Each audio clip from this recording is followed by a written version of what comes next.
cabin past the ponds. There's a stretch of woods not too far from where I live, where the trees grow so thick you can't see much past 10 feet in any direction. I had hiked the woods before, but never went far. It's all ponds, packed together like they're trying to choke out the sky, and the farther you walk into them, the darker it gets. It wasn't supposed to be anything more than a way to clear my head. I'd had a shitty week, work was kicking my ass, and my girlfriend had just left me. She said I was distant and disconnected. I couldn't argue with her. I felt off for months. It was like everything was just a little out of sync, like I was living a half a second behind everyone else. So I drove out to the woods, hoping the quiet might help. It was late afternoon when I started walking. The sun was still up, but by the time I hit the tree line, the pine swallowed it. The air got cooler and the shadows longer, and every step felt like it took me farther from the world I knew. But that's what I wanted, a little space, a little distance. I walked for what felt like hours, deeper and deeper until I started to wonder whether I could find my way back. That's when I saw it, the cabin. It was barely visible through the ponds, just a dark shape nestled between the trunks, like it had been there forever, forgotten by the world. I walked past the trees to the clearing where the cabin was. The wood was gray with age, the roof sagging, and one of the windows was shattered. It didn't look welcoming, but something about it drew me in. I stepped out of the trees and onto the overgrown path leading to the cabin's front door. I should have turned around. I don't know why I didn't. I just wanted to look inside. The door creaked when I pushed it open. Inside, the air was stale and thick with dust. There was hardly any light except for the dim glow filtering through the trees outside. The floor was covered in dirt and debris. Broken glass, leaves, something that might have been bones, though I didn't look too closely. I wasn't alone. At first, I thought it was the sound of my own footsteps echoing in the small space, but then I heard it again. First a shuffle, then a breath, and then a voice. "Welcome, stranger." I froze. The voice was low, almost a whisper, but it came from deep inside the cabin. My heart stammered in my chest. "Oh, I'm sorry," I stammered. And then I turned to leave, but the door had swung shut behind me, trapping me in the dark. The voice came again, clearer this time. "You've come far, but this is where you stay." I couldn't see anyone, but I felt something, a presence. It was not friendly.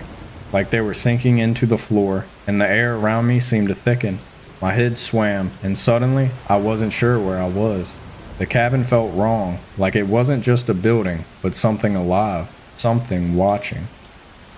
I took a step back, my foot crunching on the debris beneath me, and that's when I noticed it. The cabin was changing.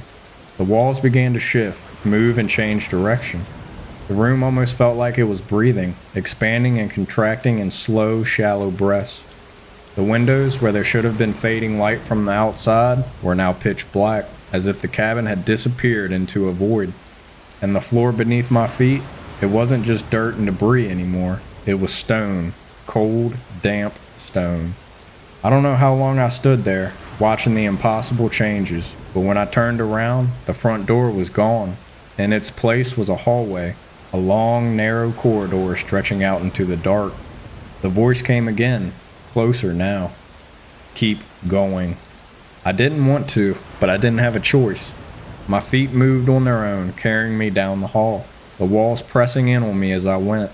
The deeper I went, the more everything around me twisted.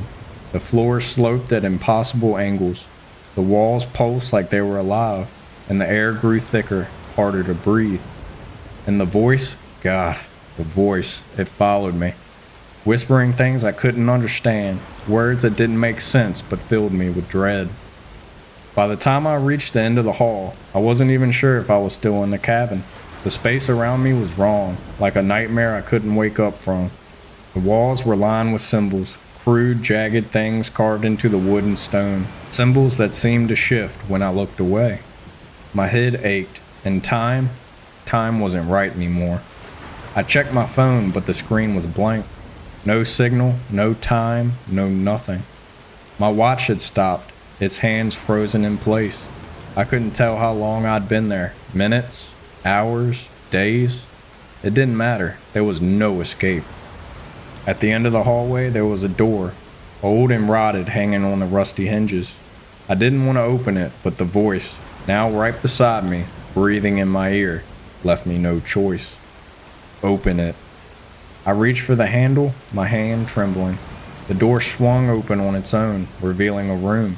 The room was white, bright white. White walls, white floor, and a bright white light, and a single metal chair. And sitting in the chair was me. I don't know how to explain it. It was me, but old, gaunt, and pale, like I hadn't seen sunlight in years. My eyes were sunken, my skin stretched tight over my bones. The other me looked up, meeting my gaze, and smiled. Finally, he said. It was the most horrifying thing I've ever seen. Sit, the voice said. It wasn't just in my head anymore, it was coming from the other me. I backed away, but the door slammed shut behind me. There was nowhere to go. The other me stood, moving with a slow, deliberate grace, and stepped towards me. I tried to scream, but no sound came out. I tried to run, but my legs wouldn't move. The other me reached out, his hand cold and clammy, and touched my shoulder. The moment he did, everything changed. I was in the chair now, looking at the door, the same door I'd just come through. I could feel the presence all around me, the same cold, malevolent force that had followed me from the moment I entered the cabin. I waited for what felt like an eternity, stuck in that chair. It felt as if decades passed, and I watched my body grow old, gaunt, and pale. And then the door opened, and someone stepped in. It was me, again. The cabin, this place, it traps you, it twists you, it breaks you, and then it makes you part of it. A loop, an endless cycle of fear and confusion of watching yourself walk through the door over and over again, knowing what was coming, but powerless to stop it. The voice spoke one last time as I watched myself approach the chair. Welcome home. I feel like I was in a loop for centuries. Time doesn't work the same way in the cabin. It's endless. Every moment stretches out for an eternity, and yet it all blurs together. I've lost track of how many times I've watched myself walk through that door and sit in this chair, growing old until I can't walk through the door again. Every time myself approaches the chair, I'm then in the chair again, but younger. I began to feel a change. The presence, though it never spoke to me again, didn't feel like it was watching me anymore, almost as if it was distracted.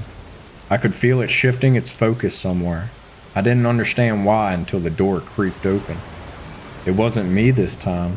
It was someone else, someone new, someone fresh. He was younger than me, maybe in his early 20s, with shaggy hair and a confused expression on his face. He looked around the room like I had when I first came here. His eyes were wide with fear and disbelief, and then he saw me, sitting in the chair. I wanted to warn him. I wanted to tell him to turn back, to run, but the words wouldn't come. I could only watch as he moved closer. Then, for the first time, I felt like I had control over my body again. I stood up, facing the man. I knew what I was supposed to do. I placed my hand on his shoulder, like the older me had done the first time I entered. Though, was it the first time? Through tired breath, I forced out the words, "It's your turn." The man was then in the chair, and for the first time in what felt like centuries, I crossed the threshold back out into the hallway to leave the cabin. I turned one last time to the room, to the man, a look of terror in his eyes, his body now paralyzed in the chair. "I'm sorry," I said to him before turning. Leaving the cabin, I no longer felt as if the presence was watching me. I knew it was done with me, its focus now on its new prize. The moment I stepped out the cabin, the air changed. The oppressive weight lifted completely, and the suffocating darkness that had surrounded me for so long was gone. I was back in the woods, standing under a sky that was now a brilliant, blinding blue. I fell to my knees, gasping for air. The pines swayed gently in the breeze. Birds chirped overhead, and the world felt real again. But it should have been different. After everything I'd endured, surely the world outside had changed. Surely centuries had passed. With shaky legs, I made my way out of the pines. My car was still parked at the edge of the woods, right where I'd left it. The trees looked the same, the path untouched. Even the air smelled the same, crisp and cool like it had that first afternoon when I walked into the forest. I pulled out my phone. The screen flickered to life, displaying the date and time. It had only been a few hours. I looked at myself in the camera, and I looked fine. My breath hitched, and I stumbled back, staring at the device in disbelief. Somehow, despite everything I'd been through, despite the endless time I'd felt trapped in that hellish loop, almost no time passed at all. The world hadn't changed, but I had. I drove home in a daze, the events of the cabin swirling in my mind. When I pulled into my driveway, everything was the same. The neighbors' cars were parked where they always were. The street was quiet and familiar. But I know what happened. I know that place, whatever it is, exists.